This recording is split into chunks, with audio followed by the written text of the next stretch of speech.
এই ছেলেটা হঠাৎ রাহুলের খেলনা বিমানটা চুরি করে নেয়। তারপর বাকি ক্লাসমেটরা একে অপরকে পাস করতে থাকে। তারা শুধু মজা করছে মনে হচ্ছিল, কিন্তু এরপরই কিছু অদ্ভুত ঘটনা ঘটে যায়। সেই খেলনা বিমানটি হঠাৎ উড়তে শুরু করে এবং আবার সোজা রাহুলের কাছে ফিরে আসে। রাহুল তা দেখে মুস্কি মুস্কি হাসে। এই বিমানটি ছিল তার বাবার শেষ স্মৃতি। রাহুল প্রতি রাতেই সেটাকে বুকের সাথে জড়িয়ে ধরে ঘুমাত।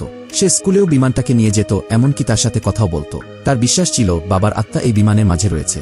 এটা প্রমাণ করার জন্য রাহুল নিজেকে বিমানটার সাথে শক্তপোক্তভাবে বেঁধে ছাদে উঠে দাঁড়ায়। সে আশা করছিল যে প্লেনটা তাকে তার বাবার কাছে নিয়ে যাবে। ঠিক তখনই তার মা এটা দেখে ফেলে এবং তাড়াতাড়ি সে ছাদের দিকে ছুটে যায়। সৌভাগ্যবশত তার মা সময়মতো তার কাছে পৌঁছে যায় এবং রাহুলকে পড়ে যাওয়া থেকে বাঁচিয়েন। মা রেগে গিয়ে প্লেনটা তার থেকে ছিনিয়ে নিয়ে আলমারিতে রেখে সেটি লক করে দেয়। কিন্তু পরক্ষণেই কিছু আবারও সেই অদ্ভুত ঘটনা ঘটে। প্লেনটা কাঁচ ভেঙে নিজেই বের হয়ে রাহুলের কাছে আসে এবং তার থেকে লাল আলো বের হচ্ছে। দেখে মনে হচ্ছে প্লেনটি মাকে দেখে অনেক রেগে গিয়েছে।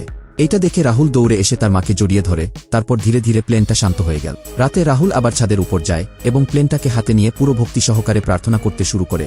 তখন একটা চমৎকার ঘটনা ঘটে। প্লেনটি সত্যিই উড়তে থাকে এবং প্লেনটি রাহুলের সঙ্গে খেলছিল, ঠিক যেমনটা তার বাবা তার সাথে। তারা পুরো রাত আকাশে কাটায়। শেষে রাহুল ক্লান্ত হয়ে পড়ে যায় এবং তার চোখ বন্ধ হয়ে যায়। তারপর প্লেনটা নিজে থেকেই উড়ে রাহুলের বাড়ির কাছে চলে আসে আর জানালার বাইরে দাঁড়িয়ে থাকে। মা যখন এই দৃশ্য দেখে তখন তার অদ্ভুত কিছু একটা মনে হয়। প্লেন মম্মিকে একটা উঁচু টাওয়ারে নিয়ে যায় যেখানে রাহুল অজ্ঞান হয়ে পড়েছিল।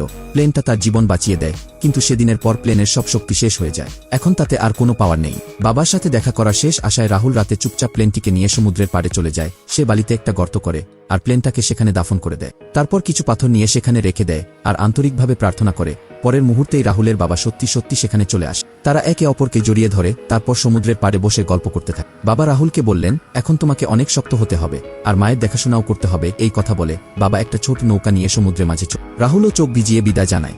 আর তারপর হঠাৎ করেই তার বাবা এক চকচকে সাদা আলোতে রূপান্তরিত হয়ে যায় এবং আকাশে একটা তারা হয়ে যায়। এইরকম আরও ভিডিও পেতে চ্যানেলটি সাবস্ক্রাইব করুন।